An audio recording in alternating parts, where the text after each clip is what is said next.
nagkatotoo talaga yung mga impormasyon na nakuha namin mga tol. Si Arvin po talaga yung commander nila mga tol.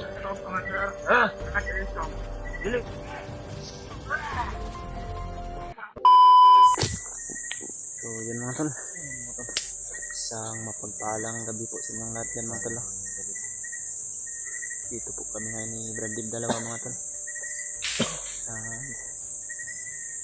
Mamasid po kami sa paligid mga tol kung darating na ba yung inaantay nila mga tol na commander nila. Dahil mayroon pong mga bandido dyan sa unahan mga tol na kanina pa namin to binabantayan ni Brandib dalawa mga tol. Dahil papunta daw ngayon yung commander nila na sinasabi nila yung bagong commander nila na tinutulungan nila Kuya Bads dati mga tol na si Arnel. Kilala ni Brandib din yun mga tol. At ito na po yung panahon kung darating man yun. Dahil kanina pa rin namin inaantay mga tol. Ngunit hindi pa naman dumadating.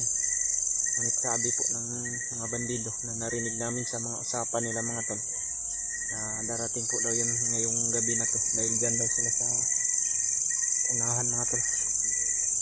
Magpapalipas ng gabi dahil may dala daw yung bihag si Arnel mga tol na galing sa bayan.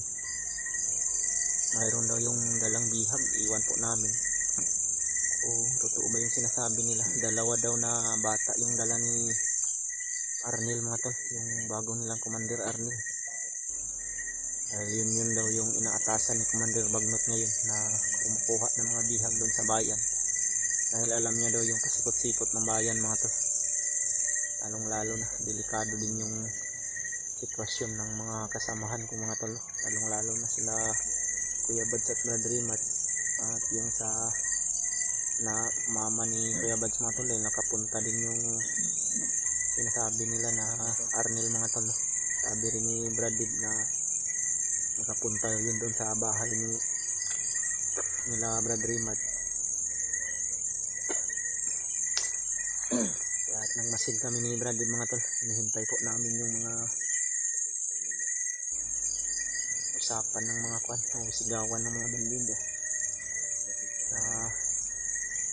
Baka darating ngayon si Brad Arnel. Nag-video lang po kami mga tol para malaman din po ng mga kasamahan namin kung ano na po yung sitwasyon namin dito at kung totoo ba yung sinasabi nila na bumalik sa pagkabandido at ginawang isang commander na yung sinasabi nila na si Arnel mga tol. Sana po makumpirmado namin ni Brandib ito kung totoo man itong sinasabi nila o hindi, dahil pag nagkatotoo ito mga tol, sobrang isang malaking kapahamakan po to talaga sa pamilya ng mga kasamahan ko mga tol. Dahil alam po daw yun sabi ni Brandib kung saan matatagpuan ni Brad Arnel yung mga bahay ng mga kasamahan ko. At sana po mga tol, i-share nyo din tong video na to sa mga kasamahan namin. Ikalat nyo po mga tol para malaman din nila kung ano yung totoo o ano po yung mga impormasyon na nakukuha namin ni Brandib para makatulong din po sa amin mga tol. Dahil marami din po kaming nakasagupa ng mga bandido ni Brandib kanina mga tol, sa mga tauhan ni Brad Pidot. Isang ganap na talaga na masama ngayon si Brad Pidot mga tol. Sana po kita na namin siya dito sa gubat at matulungan na namin mga tol para bumalik na siya sa katinuan mga tol. Matanggal na yung hypnotize sa kanyang katawan. At ito po yung sinusubaybayan namin ngayon ni Brandib mga tol. Isang malaking problema din to pag nagkatotoo to mga tol. Malaki talaga tong hadlang sa mga layunin ng aming kasamahan kung sakali man na babalik yun na sinasabi ni Brandib na si Arnel. Dahil marami yung nalalaman doon sa mga tirahan ng mga kasamahan ko mga tol, lalo si Brad Rimat, si Kuya Bads at yung mag-ina ni Yung mga sulad. Yun po sila sa unahan mga tol. Kung makikita nyo, mayroon pong nagpausok dyan mga tol. Yan yung sinasabi nila na darating daw yun si Arnel mga tol. Medyo malayo po ito sa kinaroroonan ngayon namin ni Brady mga tol. Pailaw lang kami dahil alam naman po namin na gumagamit rin sila ng ispat mga tol. At hindi naman to masyadong halata tong namin ngayon. Dahil medyo masukal tong lugar na napasok namin ni Brady mga tol.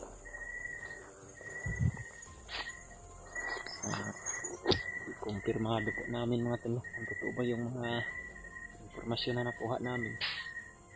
Kanina pa kaming mayroon pa kaninang araw mga tol hanggang sa ngayon naantay pa rin namin si Juan kung darating ba yun dito, yung sinasabi ng mga bandido na pupunta daw yung commander nila dito na si Arnel na may dala daw bihag na dadalhin daw kay Commander Bagnat. Yan, na kumpirmado nila namin mga tol.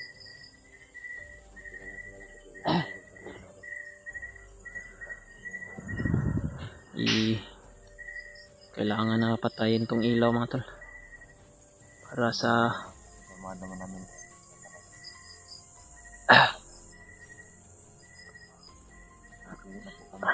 Well, pinatay ko na po yung ilaw ko mga tol no?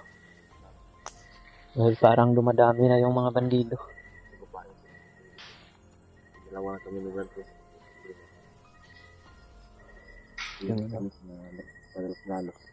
Parang dumadami sila ba? Napakalaki yung ilaw na ginagawa nila. Parang mayroon silang gagawin talaga dyan na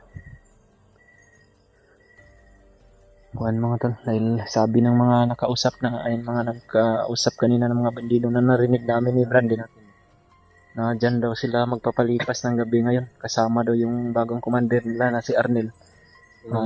Narinig natin ba ilan yung bata na hawak niya? Dalawa daw yung dala ni Arnel Brad. Yung commander nila na bago ba? Galing daw yun sa bayan. Anong mga doon? Lalapit na punti Brad. Hindi tayo nalapit na pag di tayo natunog. Tara, lapitan natin. Yung mga tol, lalapitan namin mga tol kung andyan naman yung nila dahil parang dumadami rin sila eh.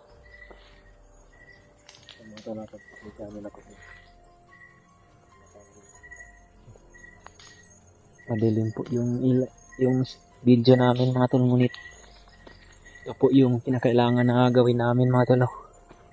Para din po ito sa safety namin ni Brandon.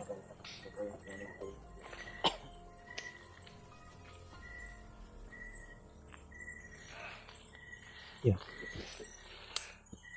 Napak.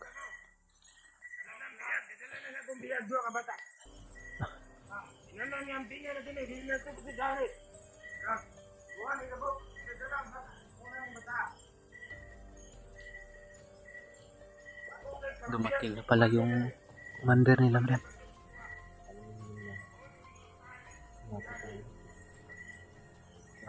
Kita punti Brad. Dah kita ko yung mukha Brad.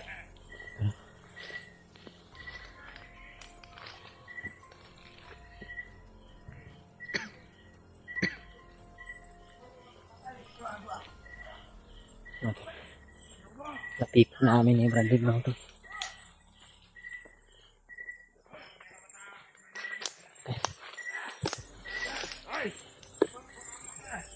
Amang na katungod sa kadugay na midala-dala ni mga bataan ni dugay na hindi ito nabihan. Mura na paghadlok ni mga bataan ko Kaya ako bago ra ko na commander. Pero ako kahit na commander nga gikuan ni commander Bagnat. Di basta may kong forma. Kaya kong kwintas. Wala ko na ko ni buhay ni. Kuha niyo kay Murimani. Bakit sa na mga vloggers di ako makita. Akong pamatin, makita din ako. Kung sa ako, ikaw ni Moy, naniya ko yung kuwan. Bulay lang po kami mga tol. Nakalapit. Para makita nila yung kinsang vloggers Ako kung pagkaihawon, ginako sila. Yan yung mukha ni Arnel. Wala ako nga po ang iyong kuhan, prinsipyo. Mo po mando ni Commander. Insay mo ari mga vlogger. Yun yung Ako bihag pa nila matulog. daw. May dalawang bihag sila oh. Mga bata pa.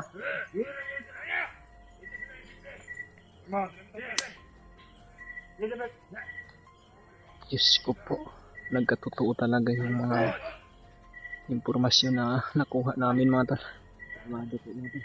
Si Arnel po talaga yung commander nila mga tal. Mawala na. Ikot na magkumasa. Alerto tatawin siya. Alerto.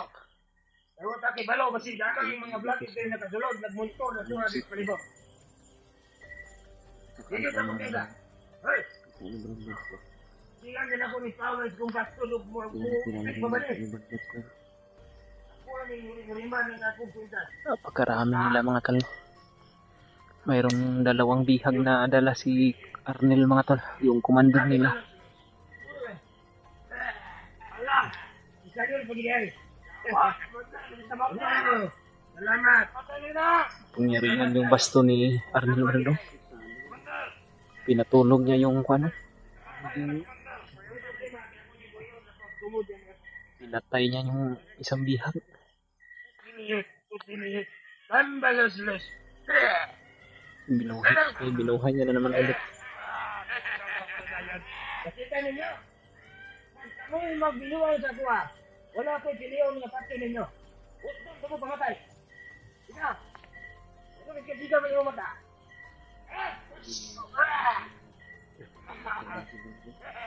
Kasama na ni Arnel ba? Sige, isag namatay na na. Ako na buyon nga. Unya na, good job. Ako wala ko'y kikadukan ba yung kinsa. Yan po si Arnel mga Sa tal. mga tirador nga itatira di ka na ko. Di ko mato. Isa pang vloggers. Isa sila patanan nga vloggers. Isa. Wala ko'y kikadukan. Wala ko kailangan ng mga vloggers. So, kinsa na sila. Kaya ako sa una. Nadakpan ko. Di Commander Bagnot. Wala na ko. Nakalimot na ko. Kinsa itong mga tawanan. Anak ko ang sikwa. Burag na nilang ko nila. Wala ko kibalo. Kinsa itong mga vloggers nga nagpumpuan po. Mga vloggers yung target ni Commander Bagnot kay Arnel mga tal. Delikado yung pamilya nila Kuya Badsito. Nagmonitor dali ni palibok. Papadag. Ako ang silang pagapat yun. Ha? Wala pasaylo ni buwa. Anong pasaylo pagkata? Tungkol sa ilang ibuhat sa ako sa unang vote po nila. Ang ilang mga grupo. Pero wala ko kailaw kinsa itong mga taon na. Napakasama talaga to ni Commander Bagnot mga tal. Oy, pantayin niyo ba yan ni Biak? Ibasig. Buragan eh. May dalawang bihag na bata mga tol. Kawawa po yun mga tol. Ang dami ko makakagad niya doon banda sa number. Kinakailangan na makontak natin yung mga kasamahan natin Brad. Para matulungan nila tayo dito na maligtas tong mga bihag na bata.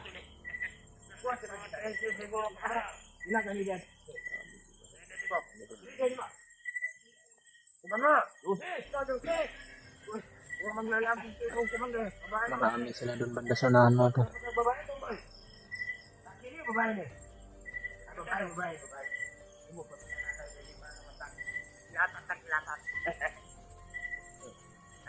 Asa man itong body na ko eh. Yala, nakatulog ni Buyong ko ni. Kaya ako kay kulos ni. Tambalos-los. Binuhay niya naman ulit yung tinatay niya kanina. Kuya o kayo na power ni Pastor. Hindi basta-basta ni. Daghan na kayong taong gipamatay. Ano eh. May gipili ni. Mga vloggers man o ako mga tauhan. Basta mumando si Commander Bagnot. Yung may ingo nga pamatyan ang matuhan na gawin mga oros. Mauna na akong tumanon. Oy. Mauna yung mga bata. Share niyo itong video na to sa mga kasamahan namin mga tol. Lalong-lalo na kina Kuya Bads, Brad Rimat.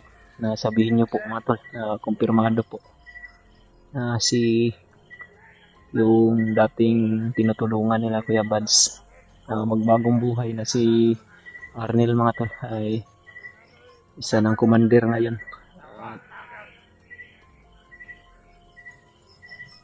Ginawa ang commander ni Commander Bagnot mga tol. At siya po yung inaatasan na kumuha ng mga bata sa bayan.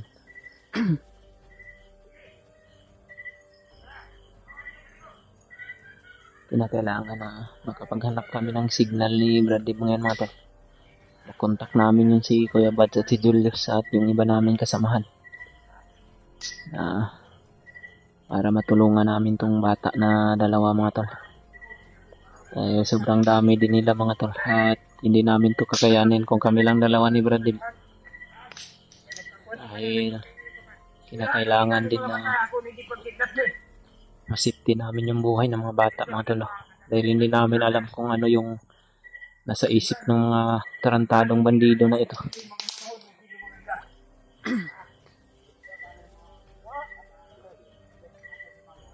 Murag anak nito nga vlog yung mga bataan niya. Kita na kito mga kuan ano yung mga tagtungod ano yun. Anak daw ng vlogger. Dili nila kayo to ni. Mga anak daw ng vlogger. Kuan yung mga bataan pamatay. Anak daw ng vlogger yung bihag nila mga tol.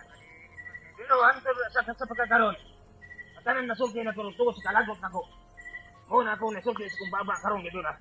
Pero dili na ko na ingon nga pasyon kay makasaban ko Commander Bagnot. Mutuman lang ko ni Commander Bagnot kung siya na ingon nga pamasyon ni mga bata. Pasyon ako eh. Naong natin sa bitin Commander. Oh. Pasti nagigangas mo lawas ng awar ko do. Ako naman mong tiyan Commander. Oh, busog man eh. Oh man ikasigaran di ako tiyan basta kay mamutaon. Ang mga tubig yung bugnaw ba mo, yung kapala ko sa sundot. Kumanas na pander. Hey, buya-buya. Ha? Dili, sinila na ko na yukas ako kay dili ko gusto basta gadi igang kayong lawas ako. Ngawa ko niyo. Pani Arnel mga tol. Grabe pawis.